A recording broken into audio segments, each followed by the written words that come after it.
నమస్కారం. సిక్కోలో హృదయ స్పందన న్యూస్కి స్వాగతం. నేను మీ సంతోష్. ముందుగా ఈనాటి వార్తల్లోని వివరాలు ఇలా ఉన్నాయి. కన్వర్జెన్సీ పనులపై పీఓ ఏపీఓలు దృష్టి సారించాలని జిల్లా కలెక్టర్ డాక్టర్ మంజీర్ జిలానీ సమూన్ ఆదేశించారు. కలెక్టర్ కార్యాలయ సమావేశ మందిరంలో ఎన్ఆర్ఈజీఎస్ పై ఎంపీడీఓలు, పీఓలు, ఏపీఓలతో గురువారం ఆయన వీడియో కాన్ఫరెన్స్ ద్వారా సమీక్షించారు. ఈ సందర్భంగా ఆయన మాట్లాడుతూ ఆయా గ్రామాల్లో పెండింగ్లో ఉన్న పనులపై మరింత దృష్టి సారించాలని ఆదేశించారు. ఒక్కొక్క ఏపీడీ పరిధిలో ఏ పనులు చేస్తుంది ఆయన అడుగగా ఫామ్ పౌండ్స్, డిజిల్టింగ్, స్ట్రెంచెస్ తదితర పనులు చేపడుతున్నట్లు ఏపీడీలు కలెక్టర్కి వివరించారు. మండలాల్లో నిర్ణయించిన లక్ష్యాలు, గ్రామ పంచాయతీల లక్ష్యం తదితర వాటిని అడిగి తెలుసుకున్నారు. ఎంపీడీఓలు హౌసింగ్ ఏఈలతో సమన్వయం చేసుకోవాలని ఆదేశించారు. మండలాల వారీగా ఆయన సమీక్షించారు. కనీస పని దినాలపై దృష్టి సారించాలని తెలిపారు.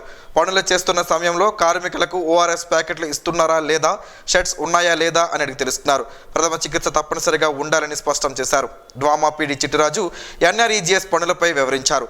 ఈ సమావేశంలో assistant collector Raghavendra Meena, DWAMA PD Chittiraju, ఆయా మండలాల నుండి ఎంపీడీఓలు, పీఓలు, ఏపీడీలు, టెక్నికల్ అసిస్టెంట్లు తదితరులు పాల్గొన్నారు. రాష్ట్రంలో చంద్రబాబు అధికారంలో ఉన్న 14 ఏళ్లు బీసీలను తీవ్ర అన్యాయం చేసి బీసీల ద్రోహిగా మిగిలిపోయారని వైఎస్ఆర్సీపీ జిల్లా అధ్యక్షుడు ధర్మాన కృష్ణదాస్ ఆరోపించారు. ఈ మేరకు గురువారం ఒక ప్రకటన విడుదల చేస్తూ ఎన్నికల సమయంలోనే బాబుకు బీసీలు గుర్తుకు వస్తారని విమర్శించారు. రాష్ట్రంలో బీసీలకు చంద్రబాబు సామాజిక న్యాయం చేయలేదని మండిపడ్డారు. జగన్ ప్రభుత్వం బీసీలకు రాజకీయ పరంగా ఉన్నత స్థానం కల్పించారని స్పష్టం చేశారు. ఉత్తరాంధ్రకు చెందిన ఒక బీసీగా తనకు ఉప ముఖ్యమంత్రి స్థానాన్ని కల్పించారని గుర్తు చేశారు. ముఖ్యమంత్రి వైఎస్ జగన్మోహన్ రెడ్డి పాలనలో అధిక శాతం బీసీలు భాగస్వాములయ్యారని తెలిపారు. మంత్రివర్గంలో అత్యధికంగా బీసీలే ఉన్నారని, నలుగురిని రాజ్యసభకు పంపారని, ప్రతి కులానికి కార్పొరేషన్ ఏర్పాటు చేసి ఆయా కులాలకు ప్రత్యేక గుర్తింపు తీసుకువచ్చినట్లు పేర్కొన్నారు. నాకు రేపు రాబోయే ఎన్నికల్లో అండగా ఉంటూ జగన్మోహన్ రెడ్డి నాయకత్వంలో పనిచేయడానికి ఇప్పుడే మన పార్టీలో చేయడానికి హృదయపూర్వకంగా ఆయనకు స్వాగతం పలుకుతున్నాను. మరి పెద్దలు గత నుంచి కూడా మరి ఎంతో గౌరవం ఉన్నటువంటి వ్యక్తి ఈవేళ మనతో కలిసి పనిచేసి నాకు అండగా ఉండడం నా అదృష్టం.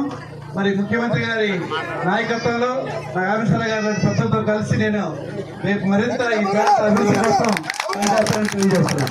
ధన్యవాదాలు. జై జగన్. శ్రీకాకుళం నియోజకవర్గం అభివృద్ధికి కృషి చేస్తారని టీడీపీ ఎమ్మెల్యే అభ్యర్థి గొండు శంకర్ అన్నారు. ఈ మేరకు గురువారం నగరంలోని స్థానిక కృష్ణా పార్క్ సమీపంలో స్థానిక నాయకుల ఆధ్వర్యాన ఏర్పాటు చేసిన ఆత్మీయ సమావేశంలో గొండు శంకర్ పాల్గొని మాట్లాడారు. నియోజకవర్గంలోని సమస్యల పట్ల అవగాహన ఉందని, పరిష్కారానికి కృషి చేస్తానని తెలిపారు. యువతను చంద్రబాబు నాయుడు ప్రోత్సహిస్తున్నారని, అందుకు తగ్గట్టు పనిచేస్తానని చెప్పారు. కార్యక్రమంలో స్థానిక నాయకులు తదితరులు పాల్గొన్నారు. నరసన్నపేట మండలం టీడీపీ మాజీ మండల ఉపాధ్యక్షులు, లొక్కలాం నీటి సంఘం మాజీ అధ్యక్షుడు, కామేశ్వరపేట గ్రామం తెలుగుదేశం పార్టీ నాయకులు ఈసా కామేశ్వరరావు బుధవారం సాయంత్రం వైఎస్ఆర్ కాంగ్రెస్ పార్టీలో చేరారు. మాజీ డిప్యూటీ సీఎం, జిల్లా పార్టీ అధ్యక్షులు, నరసన్నపేట శాసనసభ్యులు ధర్మాన కృష్ణదాస్ పార్టీలో చేరిన వారికి వైఎస్ఆర్ కాంగ్రెస్ పార్టీ కండువా వేసి పార్టీలోకి ఆహ్వానించారు. వైఎస్ఆర్ కాంగ్రెస్ పార్టీ అభివృద్ధి, సంక్షేమ పాలనకు ఆకర్షితులై వైసీపీలో చేరినట్లు వారు స్పష్టం చేశారు. ఈ కార్యక్రమంలో రాష్ట్ర బీసీసీఎల్ జోనల్ ఇన్ఛార్జ్, నరసన్నపేట నియోజకవర్గం యువ నాయకులు డాక్టర్ ధర్మాన కృష్ణ చైతన్య, ఎంపీపీ ఆరంగ మురళీధర్ తదితరులున్నారు. శ్రీకాకుళం అసెంబ్లీ నియోజకవర్గ తెలుగుదేశం పార్టీ కార్యకర్తలెవ్వరూ ఆందోళన చెందవద్దని గుండె అప్పల సూర్యనారాయణ ఒక పత్రికా ప్రకటనలో కోరారు. నిన్నటి రోజున party zonal incharge Srinivas Reddy వచ్చి వెళ్ళాక పరిణామాలు ఒక్కసారిగా మారిపోయాయని, మరో 2-3 రోజులలో అధినేతతో భేటీ కానున్నామని, తన చిన్న కుమారుడు గుండె విశ్వనాథ్ గంగాధర్ త్వరలోనే రానున్నారని స్పష్టం చేశారు.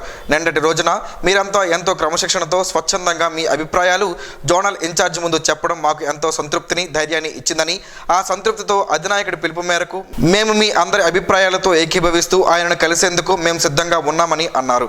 నియోజకవర్గానికి చెందిన తెలుగుదేశం పార్టీ కార్యకర్తలు, నాయకులు మనోవేదన చెందక, క్రమశిక్షణ అన్నది తప్పక ఇదే విధైన మనోధైర్యాన్ని మీరంతా మాకు కల్పించాలని కోరుకుంటున్నామని పేర్కొన్నారు.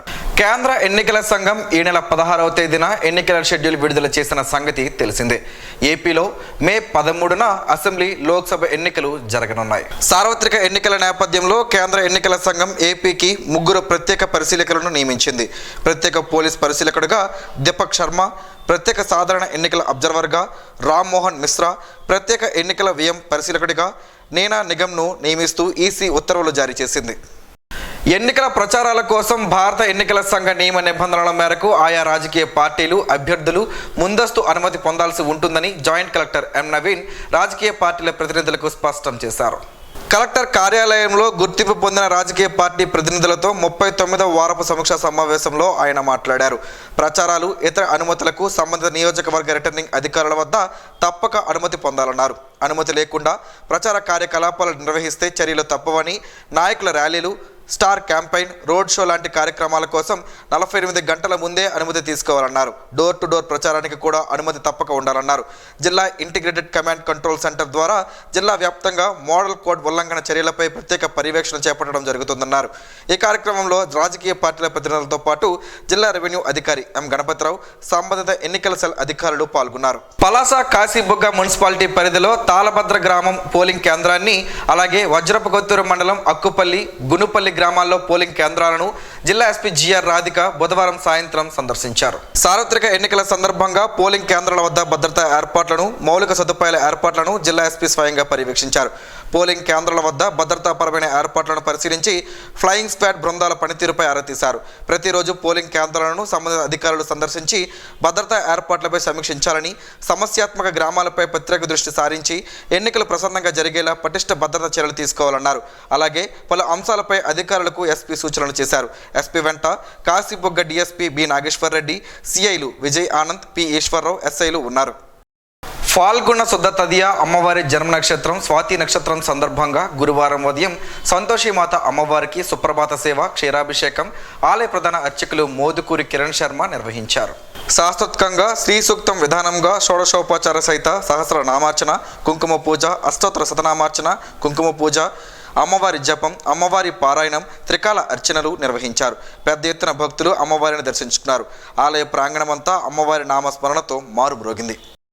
గార మండలంలో తెలుగుదేశం పార్టీ క్యాడర్ అంతా మాజీ ఎమ్మెల్యే గుండె లక్ష్మీదేవి వెంటే ఉన్నారని గార మండల తెలుగుదేశం పార్టీ మండల అధ్యక్షులు లోపింటి రాధాకృష్ణారెడ్డి స్పష్టం చేశారు. మండలంలోని వమరవెల్లి పంచాయతీలో తెలుగుదేశం పార్టీ మండల ముఖ్య నేతలంతా గురువారం విలేకరుల సమావేశం నిర్వహించారు.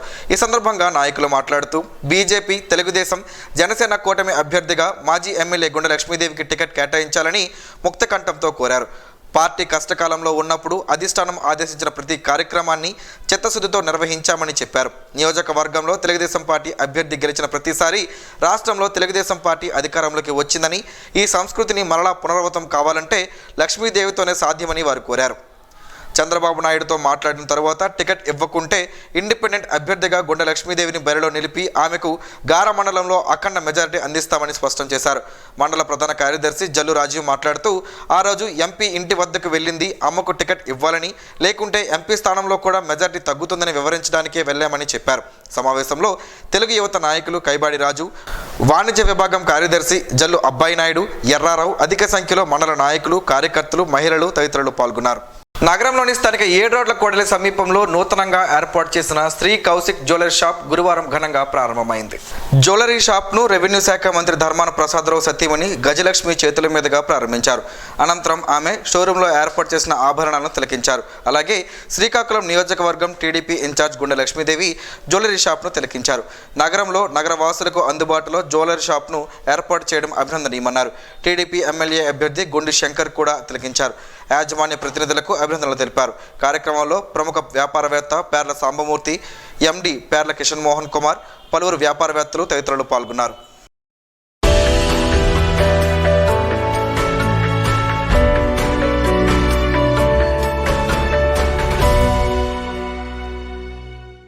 ఉసిరికాయతో పలు ఆరోగ్య ప్రయోజనాలు ఉన్నాయని ఆరోగ్య నిపుణులు చెబుతున్నారు. ఆ వివరాలేంటో ఈరోజు ప్రసారమయ్యే ఆరోగ్యమే మహాభాగ్యంలో తెలుసుకుందాం. ఉసిరిని సంస్కృతంలో ఆమ్ల, ధాత్రిఫలం అని పిలుస్తారు. ఉసిరి ఒక ఔషధ గని. ఇందులో అనేక ఆరోగ్య ప్రయోజనాలు కలిగించే పోషకాలు ఉన్నాయి. ఉసిరి చెట్టులో వేరు నుంచి చిగురు వరకు అన్ని భాగాలు ఔషధాలుగా పనిచేస్తాయి. దీన్ని ఆయుర్వేద వైద్యానికి ఉపయోగిస్తారు. ఇది రుచికి పుల్లగా ఉన్న శరీరానికి అనేక ఆరోగ్య ప్రయోజనాలను కలిగిస్తుంది. ఉసిరికాయను తింటే కలిగే ఆరోగ్య ప్రయోజనాల గురించి తెలుసుకుందాం. ఉసిరిలో ప్రోటీన్లు, విటమిన్ సి, యాంటీ ఆక్సిడెంట్లు, పీచు, కాల్షియం, ఐరన్, ఫాస్ఫరస్, పొటాషియం వంటి ఖనిజాలు పుష్కలంగా ఉంటాయి. ఇవి పోషకాలు కలిగిన ఉసిరిని సర్వదోషాహార అని పిలుస్తారు. దీన్ని శరీర రోగ నిరోధక శక్తిని పెంచే అద్భుత ఔషధమని చెప్పవచ్చు. శరీరంలోని అన్ని అవయవాలు సమన్వయంతో పనిచేసేలా చేస్తుంది. ఇది ఫ్లూ తరహా జ్వరాలను నివారించడానికి చక్కగా పనిచేస్తుంది. శరీర రోగ నిరోధక శక్తిని పెంచే చ్యవన్ప్రాష్ ఔషధ తయారీలోనూ ఉసిరిని ఉపయోగిస్తారు. ఉసిరిని భోజనం చేశాక తీసుకుంటే జీర్ణక్రియను పెంచుతుంది. దీంతో తిన్న ఆహారం చక్కగా జీర్ణమవుతుంది. జీర్ణక్రియ సమస్యలన్నింటినీ తగ్గించి మలబద్ధకం సమస్యను తగ్గిస్తుంది. ఇందులో అధిక మొత్తంలో ఉండే పీచు పదార్థం ఆకలిని పెంచుతుంది. శరీర కొలెస్ట్రాల్ను తగ్గించి బరువును నియంత్రిస్తుంది. ఉసిరిలో యాంటీ మైక్రోబియల్, యాంటీవైరల్ గుణాలు అధికంగా ఉంటాయి. ఇవి రక్త ప్రసరణను మెరుగుపరుస్తాయి. గ్యాస్ట్రిక్ సమస్యలను తగ్గిస్తుంది. రక్తంలోని చక్కెర స్థాయిలను తగ్గించి మధుమేహం నియంత్రణకు తోడ్పడుతుంది. కొన్ని రకాల క్యాన్సర్లను సైతం తగ్గించే గుణాలను కలిగి ఉంటుంది. ఉసిరికాయ తరచూ వేధించే దగ్గు నుంచి ఉపశమనం ఉండడానికి పరగడుపున కాస్త ఉసిరి పొడిని నీళ్ళలో కలుపుకొని తాగాలి. ఇలా చేయడంతో దగ్గు నుంచి ఉపశమనం కలగడంతో పాటు అలర్జీ, ఆస్తమా, టీబీ, దీర్ఘకాలిక గొంతు ఇన్ఫెక్షన్లను తగ్గించుకోవచ్చు. శ్వాసకోశ ఇబ్బందులు, జలుబుతో బాధపడేవారు 2 టేబుల్ స్పూన్ల ఉసిరి పొడిని తేనెలో కలిపి పేస్ట్లా తయారు చేసుకొని రోజుకు 2 సార్లు తింటే మంచి ఫలితం ఉంటుంది. మెదడు పనితీరుకు చక్కగా పనిచేసి జ్ఞాపక శక్తిని పెంచుతుంది. రోజు ఉసిరికాయలు తింటే కఫ సమస్యలు తగ్గుతాయి. దాంతో ఊపిరితిత్తుల సంబంధ వ్యాధులు తగ్గుతాయి. ఉసిరిలో పుష్కలంగా ఉండే యాంటీ ఆక్సిడెంట్లు ఫ్రీ రాడికల్స్ కారణంగా చర్మ కణాలు దెబ్బతినకుండా సహాయపడతాయి. చర్మ సమస్యలను తగ్గించి చర్మాన్ని కాంతివంతంగా, ప్రకాశవంతంగా మారుస్తాయి. కంటి చూపును మెరుగుపరిచే ఔషధంగా ఉసిరి పనిచేస్తుంది. ఉసిరిలో కాల్షియం అధికంగా ఉంటుంది. ఇది ఎముకలు, దంతాలను ఆరోగ్యంగా ఉంచుతుంది. జుట్టు సంరక్షణకు కూడా ఉసిరి చక్కగా పనిచేస్తుంది.